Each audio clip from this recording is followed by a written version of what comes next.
Okay, hello and good morning, everyone. Welcome to Easy Markets Daily Pitch International with me, Darius. Today is the 16th of May, 2023. Just wanted to say 2021. I mean, really want to go back in time. But anyway, guys, as always, welcome, everyone. Welcome to this Tuesday's morning session. Where we're gonna have a very quick look at the markets, a few of the charts, just to see how everything's getting along. But before we go further, as always, we need to quickly have a read through our risk disclaimer. So, the content we produce does not constitute investment advice or investment recommendations and should not be considered as such. This material should not be taken as an invitation to acquire any financial instrument or product. I'll give you a few seconds to read the rest, and we can continue. I'll disappear here for a while, just to let you...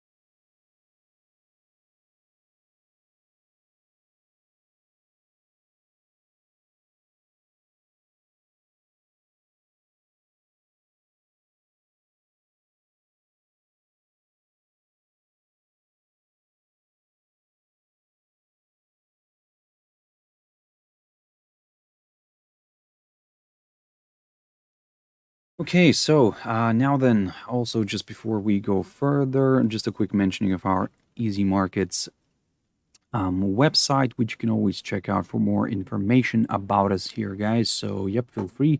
If you have any questions, just always, drop us a message. Either we'll get back to you or answer it straight away. You can also get in touch with me if you wish. That's absolutely fine. So, like I said, if I know the answer, I'll try to help. Honestly, this is, or if I don't know the answer, I'll try to find it and I'll try to give you the answer. But anyway, look, like I said, check us out here, easymarkets.com. I believe you can find good deals here. Now, look, let's jump into the charts. The first one I want to pick up here is Nikkei 225. So far, so good. I mean, I was aiming for this territory. I'm kind of getting that territory. There we go. Basically, look, what I said before, that if we do pop above this territory, the highlighted zone, the 29,235 territory here, yes, then I'll aim for the 29,425. And if we clear that one and we stay above it, then yes, I'll go further north towards that psychological 30,000 mark. Well, we didn't reach the 30,000 mark. We did reach the area just kind of slightly above that 29,900 and started correcting back to the downside. Well, in a way, I would say actually mission accomplished, because this was my target, the psychological 30,000 mark. Again, maybe we'll reach it. I don't know. But if we do get something like this, I just take it and run, because honestly, like I said, you rather take something than, okay, maybe it's not going to hit your target ideally, but to be honest, it never does. So just kind of, don't be too greedy. Just grab what you can. And if it's close enough to your target, that's fine. If it's going to, you always, there's one rule. You always need to leave something for the next person. Otherwise, you won't be able to sell it. So just little kind of advice there. But anyway, look. Here in general, I would say yes, perfect. Worked out nicely. My highest point of November, and is that just November? Yeah, no. The highest point of November got didn't get reached, but came very close to that. We have also, like I said, that psychological 30,000 mark around here. So anyway, long story short, for now, I will take a bit of a pause here on Nikkei, although I still like the scenario to the upside, but for that, I would need to see a confirmation break through this territory right here, through that highest point of November of 2021.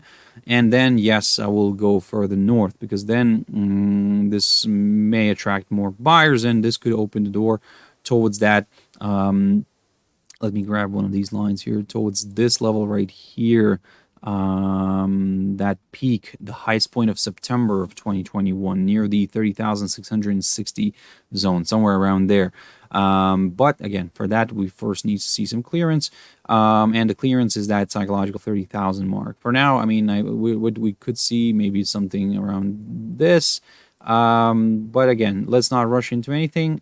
For now, like I said, I'm just going to carefully monitor this. I'm not going to take any position. I'm just going to observe the price action. ASX 200, Australia. So, Australia. Okay. RBA comes out, says that, further rate hikes. Oh, sorry, not RBA. Well, the minutes came out. I have to mention that. The minutes of the previous meeting came out.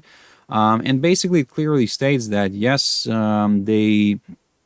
they are still looking and willing to go and raise interest rates because, again, inflation is not where they would like it to be, and they would like to have inflation in between 2 and 3%. So currently it's around 7. So yep, still not there. Yeah, like I said, the interest rate hikes. Yeah, they're looking for that. I think that the previous number came out at 3.85. Let me just double check. Yeah, so basically they're still kind of far away. Let's say in comparison, this is what I was talking about yesterday. Sorry that I'm jumping around a little bit, but this is what I was talking about yesterday, where it's really a question who's right in this situation. Like, for example, comparing the Fed and their inflation and Europe and their inflation. So, where, for example, you have higher inflation in Europe but lower interest rates, but in the US you have slightly lower inflation than in Europe, but higher interest rates than than from the ECB. So, and this is the situation here with Australia as well. Like, I mean, okay, inflation is like a little bit on the high side, but the interest rates are kind of still, I would say, if the Fed's interest rates are the benchmark, then we're kind of, Australia's way behind in that sense. But if it's not, then maybe it's okay still, so maybe they still have room to kind of go and increase, go and raise that. So, for example, right now, just to be sure, yeah, exactly 7. Inflation rate of Australia exactly 7. So yeah, 3.85. So basically, they still have room to go for it. So most likely, yes, there will be an increase in rates during the next meeting. Now, looking at the picture here on ASX 200 on the Australian index, well, look, we can see that, yeah, the index took a beating a little bit today, declined, and yes, that's understandable because, again, rising rates are not good for the stock market, making the borrowing costs a little bit more expensive for companies. But hey, if the word "a little bit" can be used here, then okay, yeah. But from the technical perspective on ASX 200, look, we moved higher, and I talked about this little barrier right here, this 7,300, and so far, as you can see, it's providing very good resistance. Now, if it's going to continue doing that, okay, that's fine. Maybe we'll see a retest of this upside line right now, and if that holds, maybe a push back up. So in other words, we could be seeing something like coiling up here a little bit, and maybe forming a possible ascending triangle pattern.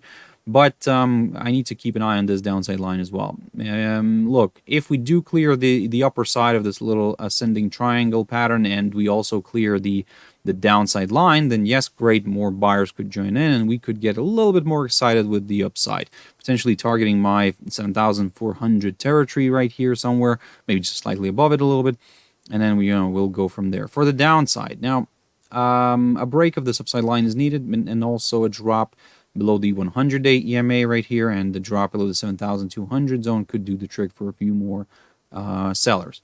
So then we could target this 200-day EMA, and so on and so on. But at this point, for now, I'm just observing the price action. Now, China 50 index. So this is the China 50 FTSE's China 50 index. Look, I've picked up on this one previously, and I've removed all the drawings because it kind of started getting a mess. So it needs to be freshly looked at again. So look, we had the industrial numbers from China this morning. Let me just, those were okay. Look, this is where the thing is that the number came out at 5.6. The previous number was at 3.9. So basically much better than the previous number. I'm talking about the industrial production year-on-year number. And but the forecast was at 10.9. Now, either the forecast was way too ambitious, and maybe just, the number came out normal. Okay, so because you could say that, hey, we didn't really even meet the forecast almost like twice or something, almost, we came out like almost twice lower than the forecast. But I think that, like I said, the forecast was a little bit way too ambitious, and it came out lower, but it's fine. Still better than the previous industrial production. Still okay. Yes, we saw a bit of a decline as you can see here, but we're still in a range. We're still in a range. And let me just adjust this very quickly. So basically, what I'm looking at here is something around these lines. So in other words, as long as we continue to trade in this range and we continue to oscillate around these EMAs, I'm not doing anything. I'm just observing the price action. So what I need here is a nice good clearance of one of the sides here, and then we'll go from there. So let me just maybe try to grab a rectangle here. This way, yep. So this is the zone that I'm going to be keeping a close eye on. Make it a little bit darker. And yes, these are the levels on the upside and on the downside that I'm going to keep an eye on as well. And what's happening here? Why are there no labels? Price label. There we go. And there we go on this one too. Let's adjust this. There we go. So basically what I'm looking at here is on the downside, the 12,820 territory. On the upside, 13,520. So basically I need to see a clearance of one of those levels in order to consider the next short-term directional move. Until then, I'm just gonna go and observe the price action, because at this point it's way too tricky. And that's why it's a little bit, we need to be a little bit more on the careful side. So long story short, these are the levels to watch. So once we get a clearance of one of those levels, then yes, I will consider the next short-term directional move. Simple as that. Nasdaq. Okay, so yeah, retail sales today. The U.S. retail sales coming out. The current expectation is for let me just quickly double check. I lost momentum in that right now. So minus 0.6. That was the retail sales month-on-month figure. That was the previous number. The expectation is now for a plus 0.8. Now that's quite a significant jump. The core retail sales month-on-month was the previous was at minus 0.4. Now it's plus 0.4. The expectation. Okay. Look, again, also maybe a little bit over exaggerating the forecast or something, maybe, I don't know, but let's put it this way. If we come out much better than the forecast, which is already quite high, then we could see the indices pushing higher. However, this is a very tricky moment. In general we could see a jump to the upside, but then if suddenly investors start thinking, oh, you know what, this could just kind of put the Fed back to trying to increase rates, because look at this. Yesterday I just talked about it, and I said don't be surprised if we're going to go back to 50 on this one somewhere, like before the 14th of June. At one point we'll be somewhere closer to 50 here, and and then because look, at the moment, because there's a lot of data still to come out. So if we get some, let's say, good job numbers still, good retail sales numbers, inflation starts picking up again, because all that we're going to get before the next meeting, the 14th of June. So, and then this could, push that probability to the for a 25 basis point rate hike to the upside. Again, let's see. Again, I'm not saying that this is what's going to happen. No, maybe actually before the meeting we'll have another bank collapsing, a small bank collapsing, and this is what's going to happen. So we had been having this for like 2 rate hikes in a row. So it's like before the rate hike, before the Fed meeting, a bank collapses or something like that, just to show basically like, oh, please don't raise interest rates because we are collapsing here, because you're going to put more pressure on the market, which they would, yes, but probably that pressure on the market would be normal if the market conditions probably would be normal. But anyway, in general, guys, I mean, this is always, it's always a debate. It's always like, is it good? Is it bad? Is it not good? So is it wrong? Correct? Yeah. So I think that for now, let's continue monitoring. Just go from what we see on the chart. And probably that would, that will simplify our life a little bit, or at least I hope so. But anyway, coming back to this, look, we are still trading from the technical perspective. We are trading nicely above this upside line. Okay, that's fine. We've pushed through my barrier here of the upper side of the range. Great, wonderful. That opened the door to some higher levels. Then we did see a retracement. I said to you that on Monday that if we continue to trade above this hurdle, above that 13,350 territory, then yes, great. Maybe we'll see another pick up the we'll see the bulls pick up the pace again. But I need to see a push above the 13,500 territory to get comfortable with the further upside. At this point, I'm just observing the price action. I'm not doing really anything. For the downside, I need to see a break of this upside line and then a drop, below the 13,350 level first, of course, and then a drop below this upside line as well. So, long story short, I am looking at these two levels for now. I am leaning a little bit more towards the upside because we're still because still a lot of criteria are being met here for the upside. So yeah, that's why I'm leaning a little bit more towards the upside, but a confirmation break is required. The Dow Jones Industrial Average, this one's also waiting. Maybe, I don't know, it's waiting for the retail sales numbers, maybe not, but let's wait and see. I'm taking a very conservative approach here, and basically what I'm doing here is I'm watching this 33,211 territory right here, approximately around there, near the inside swing high of the 22nd of March and near the inside swing low, or actually not the inside swing, actually it's not the inside swing low, no, just the low of the 4th of May. And yeah, if we do get a drop below this territory right here, this, sorry, not the 33,211, that's the EMA, apologies, that's the 33,000 mark. That's what I need to see. A nice, beautiful number, 33,000. A nice good drop below it may attract a few more sellers into the game. Now, jumping in terms of the upside scenario, look, this is where I've adjusted my level a little bit, but still I would probably go higher if I see a break of this downside line taken from the high of the 1st of May. The S&P 500. So, look, not much has changed here. I'm still monitoring this little range. We are still in here, so yeah, it's not really doing anything for me here. So basically, I'm going to continue observing the price action. Let me just highlight that a little bit here towards 20%. There we go. So I need to see a clearance of that in order to go, or in order to consider the next short-term directional move, guys. Now, let's wait and see. Of course, at this point, something like this could be seen as a formation of, or let's say as a coiling up moment here. Maybe we're getting into a bit of a squeeze.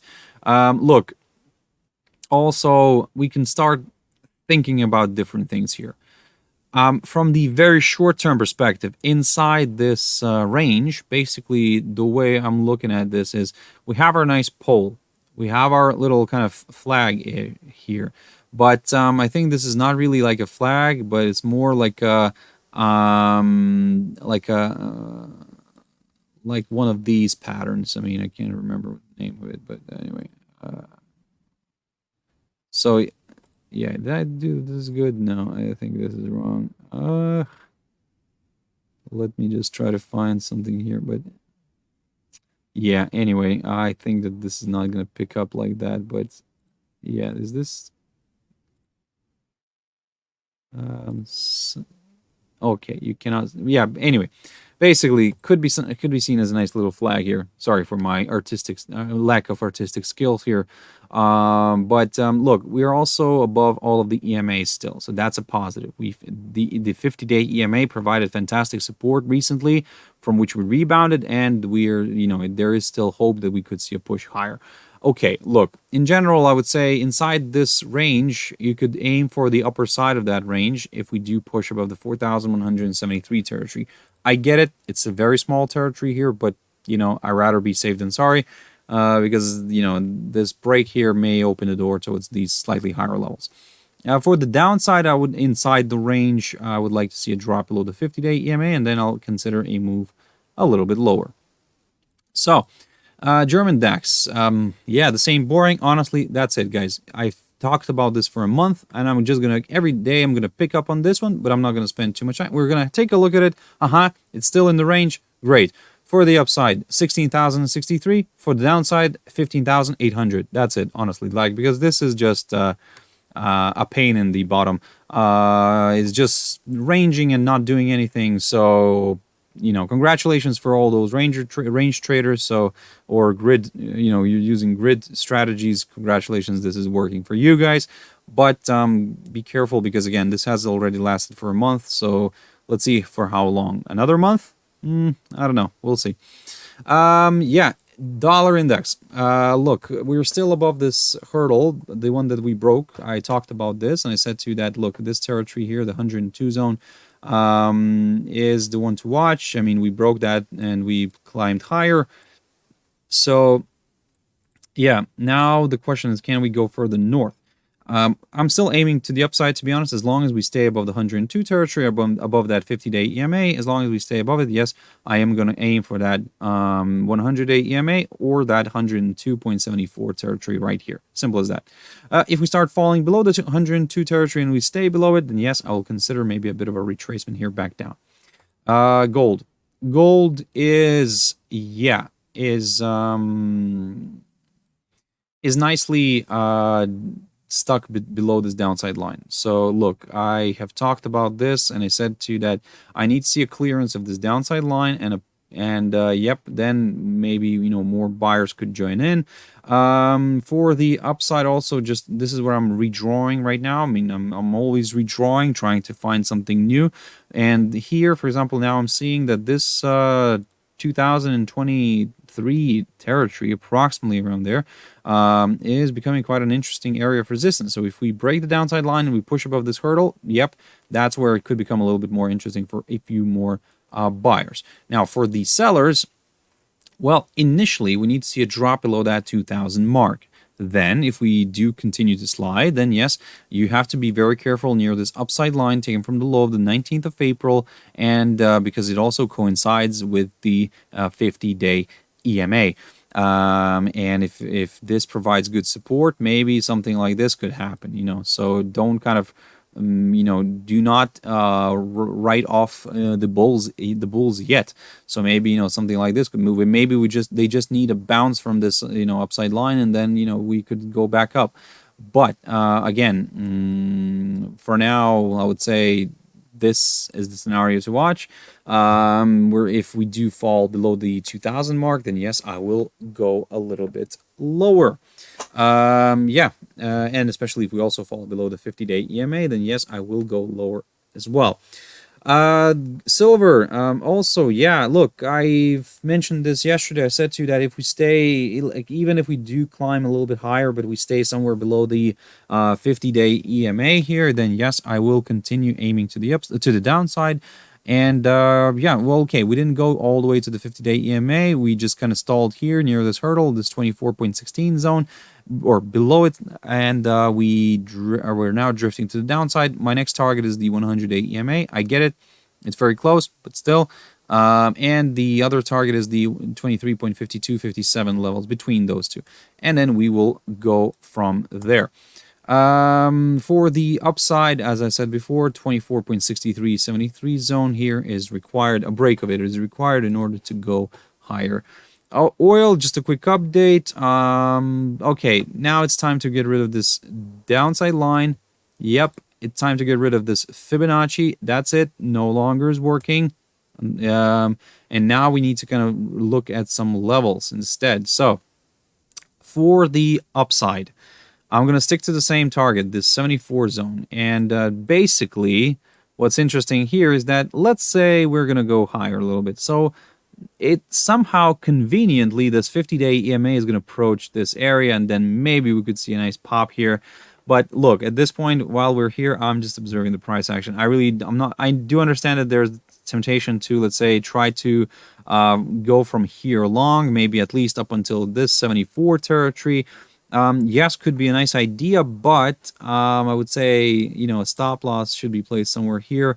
So if you can afford to lose all this territory here, and if your balance can afford that, okay, great, then you're probably applying good risk management. But again, do not exclude the frustrating false breakouts, which the market does like to give us sometimes. So basically what could happen, let's say if you're long here right now and this drift lower, breaks the barrier here, the 69.43, takes you out and then reverses by the end of the day and stays here, and then kind of and then starts pushing further north later on. So we've seen that happening several times. So yeah, for now it's an interesting one. So basically, what can I say here? Like I said, it's for me. Like I said, I like to see here a breakout. So this whole area right here is not really something that attracts me, although I'm kind of attracted a little bit towards the upside, maybe towards that 74 territory. But I've just explained that this scenario could happen. That, for example, this could drift heavily to the downside, take me out here because my stop loss would be somewhere around here, and then reverse back up. If your stop loss is somewhere here, for example, okay, but okay, if you can afford that, congratulations. But then it becomes another different story. Then this scenario could work out. This, my downside scenario. So, that's why maybe it's actually going to break here and just going to start moving lower. So, we don't know. And that's why this point here is a little bit on the tricky side. Just noticed something. Sorry, guys. I need to quickly fix a little bit. Yeah. Just a second. Just bear with me one moment, guys. I need to fix the heading a little bit here. I think that otherwise that's gonna save. Let's see if this can be saved, but I think I'll have to remove something actually. Yeah, I think I'll have to do it this way. Well, just bear with me one moment. Yep, because otherwise, yeah, there we go. The heading, I've changed the heading a little bit because again, no, sorry, just a second.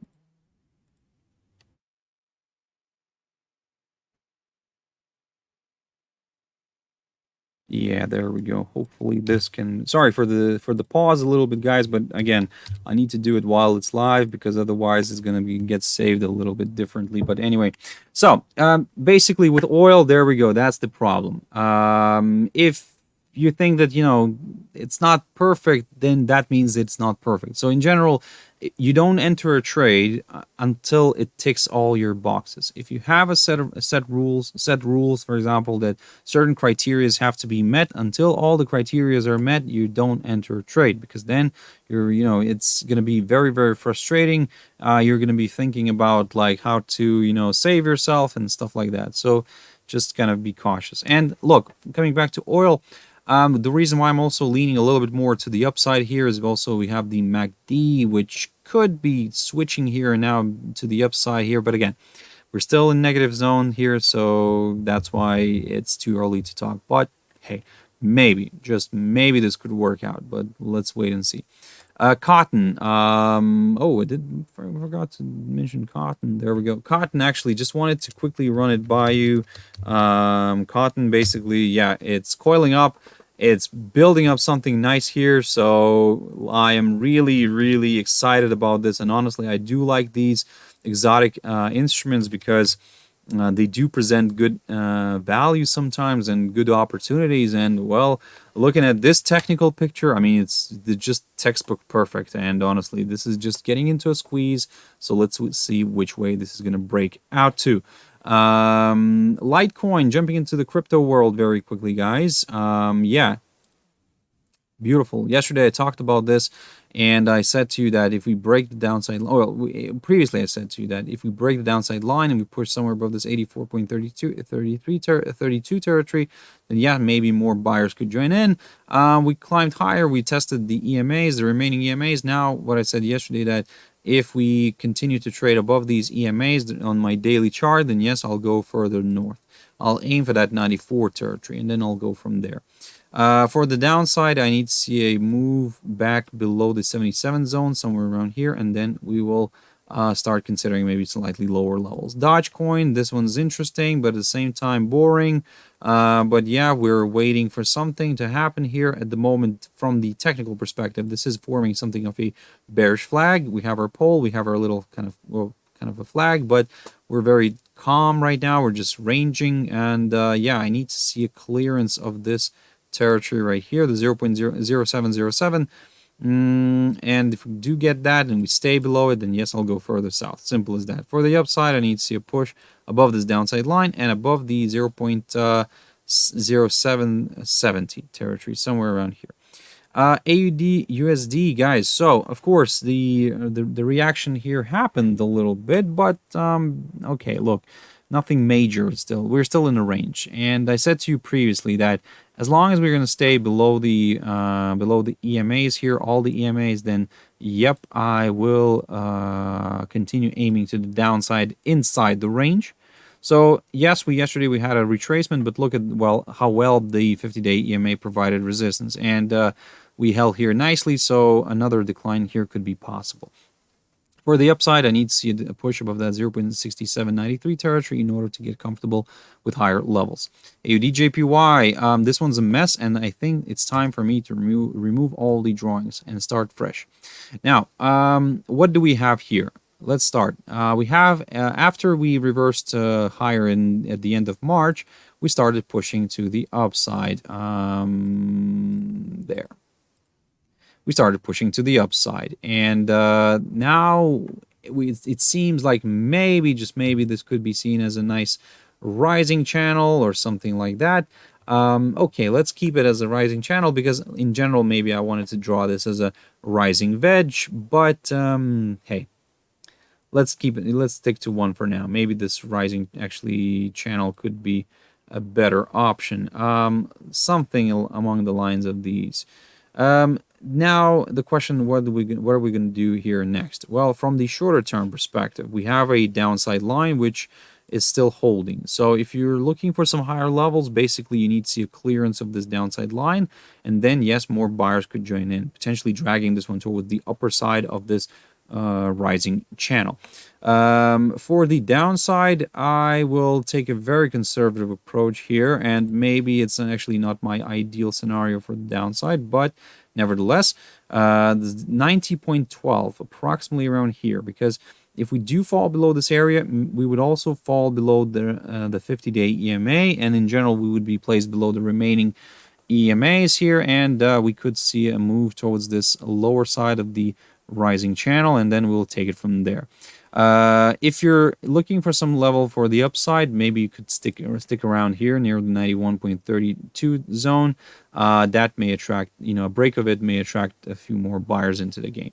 USDCAD, just a quick update on this one. So also, look, I think it's getting messier, and I think it's time to remove all the drawings again, because some things were working. So as you can see here, I mean, this idea worked out nicely. We've hit my target here, then we're reversing. Now we're reversing back down. So I think it's time to remove all the drawings and start fresh. One thing that I'm going to bring back, I think it's going to be this downside line. I'm going to stick to it because I think I like it. And if we're looking for some higher levels, then a break of this downside line is required. Maybe at the same time, we would also break this 1.3568 zone, which could be that extra help for the bulls to step in and drag this one higher towards the the 1.3668 zone right here. For the further upside, yes, we do have a bunch of other good targets here, but we'll pick up on those later. For the downside, now, if we start falling below the 200-day EMA and we fall also below this 1.3415 territory, that's where I'm going to get a little bit more excited with the downside, and I'm going to start aiming for levels around here. Now, the only thing is that I think that maybe this is the case here, where we have a nice upside line. So in general, what do we have here? We're having a bit of a coiling up moment. We have a triangle and we're stuck in that triangle. So basically, we could see some movement around here for now, maybe up and down here. But if it starts clearing one of the sides of the triangle here, then yes, that's where potentially more buyers could join in, guys. So just kind of keep that in mind. Jumping into GBPCAD, look, there we go. Boom. That's what we didn't have that before the webinar. I was hoping to say to you that, hey, look, we have ourselves a nice little range here. We're having, you know, I've talked about this previously. Let me just get rid of this upside line. I talked about this territory previously, and it was acting as a good area of support, then resistance. I mean, initially resistance, then support. And what I wanted to say to you before the webinar, that if we clear this territory, this highlighted zone right here, this may attract a few more sellers. But because we had data that came out from the UK, then I think the unemployment rate came out, increased from 3.8 to 3.9. Average earnings index stayed the same, 5.8. Average earnings excluding bonus declined, and claimant count change. Well, that's the problem. I think that, yeah, claimants, there's a lot of claims coming out. So claimant count change, when the previous number got adjusted to 26.5, the forecast was for 31.2, already an increase, and it came out at 46.7. So basically, that's not good for the British economy, because there's a lot of people claiming benefits, and yeah, that's not good. Shows that there are problems in the labor market. Well, or at least starting to show in the labor market. Now, so basically, yeah, because I missed this, but anyway, it's still interesting because I'm curious now to see if we are going to stay below this territory. If we do stay below this highlighted zone, which is roughly between the 1.6850-175 levels here, if we stay below that, then yes, my next target is the 50-day EMA, which is roughly around that 1.68 zone. Or maybe if that gets cleared, maybe I'll go aim for that 100-day EMA and take it from there. For the upside, I need to see this one pushing back above this territory here, above this highlighted zone, and staying above it, and then maybe, yeah, I'll start considering some higher levels. But even then, I think that the more cautious approach would be just to keep an eye on this 1.6922 territory, somewhere around here, or in general the 1.6920 zone. Yep, that could be a nice good extra confirmation for some more upside. Yeah, GBPJPY also declining. Yes, drifting back down. But look, in here we have ourselves a nice little descending triangle pattern. So let me just draw the lower side of it. So basically, yeah, we're stuck with it right now, and we're just observing the price action. So in order for me to go lower, I need to see a clearance of that lower side of this descending triangle. If I'm not going to get that, all this zone right here is nothing for me. I mean, I'm just going to be watching it. For the upside, if we clear this upper side of the triangle, then yes, more buyers may join in. Simple as that. GBPNZD, this one's, yeah, I need to remove all the drawings because it shifted a little bit. Previously, you know, I talked a lot about this downside line here. It was working out initially, so this downside line right here. But look, I'm going to take it from the shorter term perspective. One thing that happened here is that we have broken this upside line basically, and one interesting thing is that we've pushed higher. We've found resistance around here near this 2.0 well, let's say 4 roughly. 2.04 territory, and then we drifted back to the downside. We tested this upside line again. We broke it, moved lower.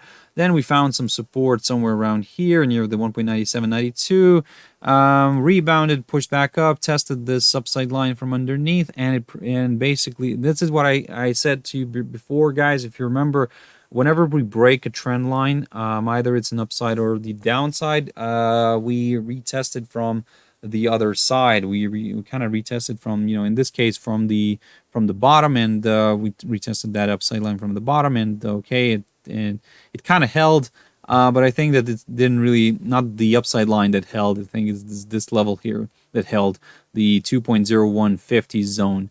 Yeah, it provided good resistance, and we're drifting back to the downside. Now, some of you might say, hey, if you're looking from the shorter term perspective, maybe this little idea here is somewhat of a bullish flag here. Maybe, yes, you're right. But again, either way, a confirmation break would still be needed. So until we get that, then yes, this could still mean that we could see further decline. So basically, in other words, if you're looking for some upside, I think a push above this barrier is required, that 2.0150. For the downside, well, this is where ideally I would like to see a drop below this 1.9792 territory here, just to be a little bit more on the safe side, and then I could target the 200-day EMA. And again, I'm also interested, let's say, to see if the 100-day EMA would approach this area, and then basically, it would be picture perfect breakout. So, or at least could be, or maybe it could be a nice support. So, but in general, whenever we have like coinciding stuff like that, then yes, this is where it becomes quite interesting. But at this point, look, we're correcting a little bit lower. Let's see if this is not going to end up being a bullish flag. Maybe we'll drift lower, test this 50-day EMA, and then reverse back to the upside. Who knows? But at this point, I am just observing the price action. I'm keeping an eye on these levels right here. I know we could be missing out on a lot of territory, but to be honest, I'd rather stay safe than sorry. EURUSD, finally. Look, I'm gonna stick to the same game plan. I said to you before that in general, what I'm doing here is even if we do see a bit of a retracement here, as long as it stays somewhere below the 50-day EMA, then yeah, it might not even travel all the way to that 50-day EMA. It might just stay around somewhere here. I mean, and if it stays, yes, then I'm leaning towards the downside, aiming for that 100-day EMA. And yeah, so basically that's kind of it. And for the upside, yeah, I'm gonna stick to my game plan. Now, previously I talked about this 1.0964, but I think it's time to drop the arrow a little bit lower here. So basically just to monitor this downside line. So let's see if this is going to work out. At the moment, like I said, I'm leaning towards the downside. And I'm aiming for that 100-day EMA, which is roughly around that 1.0812 territory at this point, somewhere around there. But again, let's wait and see. Like I said, for the upside, I need to see a break of this downside line, and then yeah, we'll go from there. So guys, that's it for this session. I will have to wrap it up here. Thank you very much for watching and listening. I really appreciate your time, guys, your views, your rockets, everything. So thank you very much for that. I hope you found it useful. If you want to catch me tomorrow morning, as always, at 6 o'clock GMT time, we'll pick up on some of these instruments, some new ones, and we'll go from there.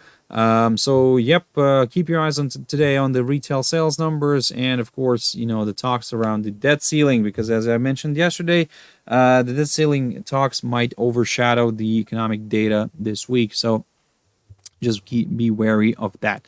So guys, thank you very much, and I'll see you tomorrow. Bye-bye.